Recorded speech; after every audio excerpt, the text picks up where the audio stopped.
Monday night at Old Trafford, Manchester United versus Brentford.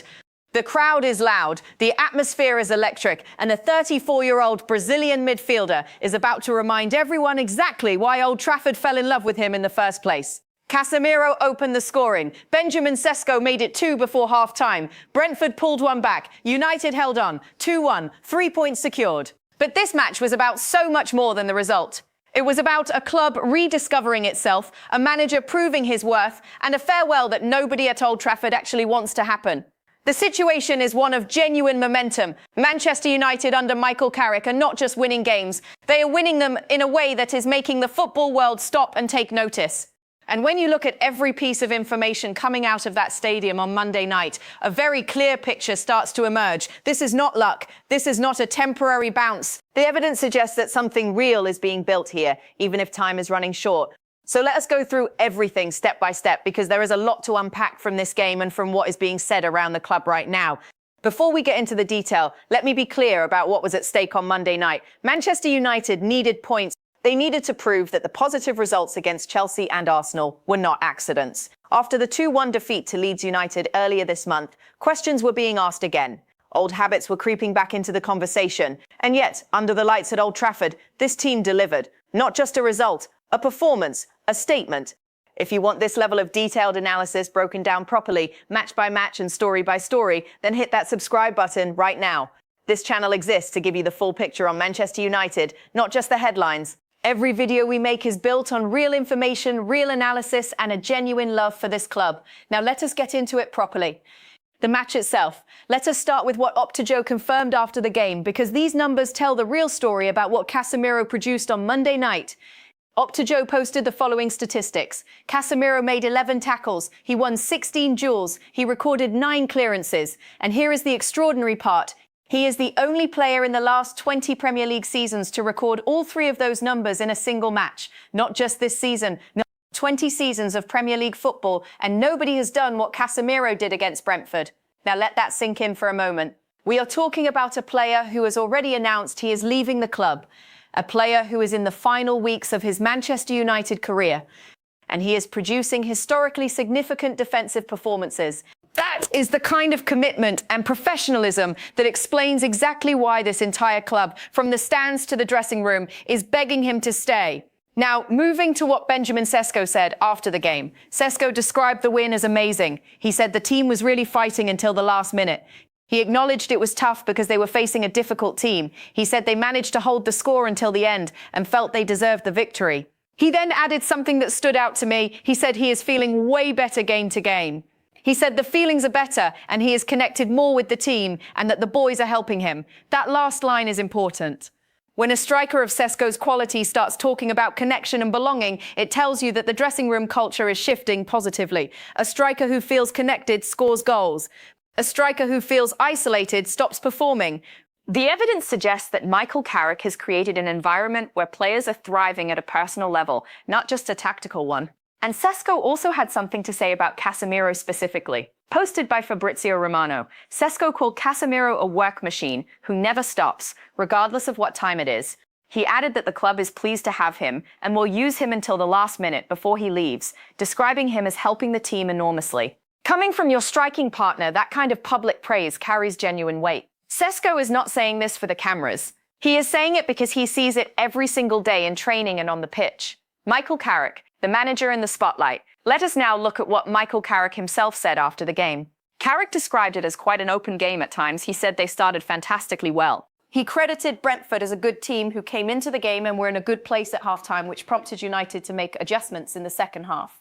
He acknowledged that towards the end, Brentford had a few opportunities, but he praised the players' spirit, effort, and togetherness as fantastic. He finished by saying it is the time of year when it is a result business and they needed to take points. That is a very measured, honest assessment. Carrick is not getting carried away. He is not declaring United as suddenly a top 14 transformed overnight. He is acknowledging the opponent, acknowledging the challenges within the game, and crediting his players. That is exactly the kind of language that builds trust within a squad. He also had specific words for Kobbie Mainoo, posted by Fabrizio Romano.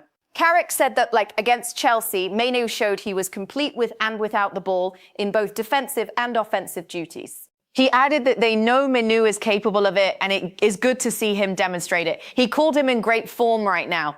The Manu situation is one that deserves its own analysis, and we will get to that shortly. But first, let us look at the statistical comparison that has been circulating since Monday night because it is impossible to ignore. Posted by CBS Sports Golazo, Ruben Amorim managed 8 wins in 20 Premier League matches this season. Michael Carrick has managed 9 wins in just 13 Premier League matches this season. That is not spin. That is not selective framing. Those are the numbers. Carrick has, in fewer than 2/3 of the games, already surpassed the win total of his predecessor. And this is not happening with a squad he built, a system he designed over years, or players he recruited. He stepped into a broken environment and immediately found solutions. The reality for the club is that these numbers make it very difficult to argue against Carrick being given the role permanently. The evidence is building with every passing game. Jamie Carragher and the permanent manager question. Jamie Carragher went further than most pundits when he spoke about Michael Carrick. He said, and I want to be precise here because the wording matters. He said Carrick is going to be Manchester United manager next season. No doubt about it. He said you cannot say Carrick does not deserve it. He acknowledged that United have put together a run of results worthy of a title winner, even without European football to contend with. He said he does not think anyone could have come in and done better results-wise. He conceded that performances have not always been great, but pointed out it is not a great United team, and Carrick is still getting big results.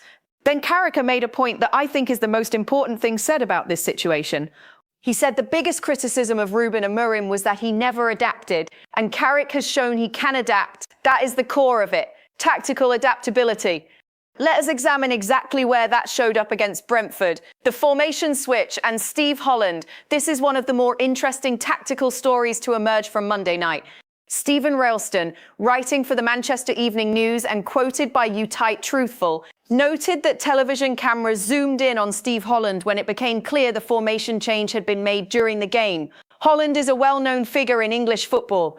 He worked as England's assistant manager during Gareth Southgate's tenure, and they often played with a back five at major tournaments. The significance here is straightforward. United switched to a back five in the second half as Brentford pushed for an equaliser after making it 2-1. The switch shored up the defence and helped United see out the game. Ralston's analysis concluded that it also showed Carrick is tactically versatile, something his predecessor certainly was not. United fans have complicated feelings about a back five. Amorim's disastrous 14-month tenure involved that shape regularly, and it rarely worked. But the difference here is context and execution. Carrick used it as a reactive tool when the game demanded defensive security, not as a rigid philosophical commitment, regardless of the situation. Harry Maguire spoke about this directly. He said the formation change helped them a lot. He acknowledged that in the last 20 minutes of the first half, they did not cover the pitch well enough, were letting too many balls into the box, and Brentford were putting numbers into danger areas.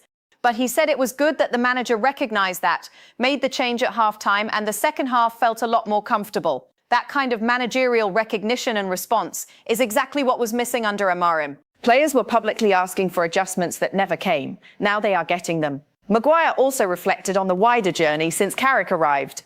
He said United had 2 tough fixtures when Carrick came in, against Arsenal and Manchester City, and they managed to get 6 points from both. He said from that moment everyone started to believe and confidence grew. He added they can get a lot better in this formation and will improve the longer they work as a unit. He finished by saying the results speak for themselves since the manager came in and the formation changed. 6 points from the first 2 games against Arsenal and City. That is when the belief began, and it has been compounding ever since. Harry Maguire on the Amorim contrast. Harry Maguire made a very clear and direct comparison between the Amorim era and the Carrick era, and it is worth examining carefully. Maguire said that when Ruben Amorim was at the club, the games were 50-50, but they always ended up on the back of a defeat. Now he said it seems like the other way round. They are much better in both penalty areas, they defend their box a lot better, and they are managing to be clinical in the other box. That is a player with lived experience of both regimes giving you a direct assessment. He is not blaming anyone, he is simply describing what has changed. And what has changed, in his words, is everything in both penalty areas. Scoring more, conceding less. That is the fundamental formula for winning football matches, and it is now being executed at Manchester United. Gary Neville, Manu, and the Liverpool game. Gary Neville offered 2 important observations after Monday night's game. On Kobe Manu, Neville said Manu and Casemiro were the best 2 players for Manchester United on the night. That is high praise for Mainu, because Casemiro was, by statistical record, historically good in this match. Up the formation change and the bigger picture, Neville called it a sensible move. He acknowledged Carrick would have preferred better football and scoring on the counter, but they got over the line. He then said something that points to the confidence building around this club. He said the most important thing ahead of Liverpool is to be in a risk-free position. He said Manchester United are now in the Champions League and that is not going to be taken away from them. He said they can go into the Liverpool game with freedom, knowing the pressure is off. That is significant. Champions League football is confirmed. The remaining games, including Liverpool at Old Trafford on Sunday, can be approached with ambition rather than anxiety. Mainu himself has been a major part of this resurgence. He has started all but one Premier League game under Carrick. He has regained his place in the England national team ahead of the 2026 World Cup. And Carrick's praise for his defensive as well as offensive work suggests that Mainu is fulfilling a complete midfield role, not just the creative one he was sometimes limited to under Amorim. The Bruno Fernandez leadership moment, one of the more quietly powerful stories from Monday night, involved Bruno Fernandez and the build-up to the second goal. Stephen Railston's analysis described the moment in detail. Fernandez had plenty of space ahead of him when he picked up the ball to create United's second goal.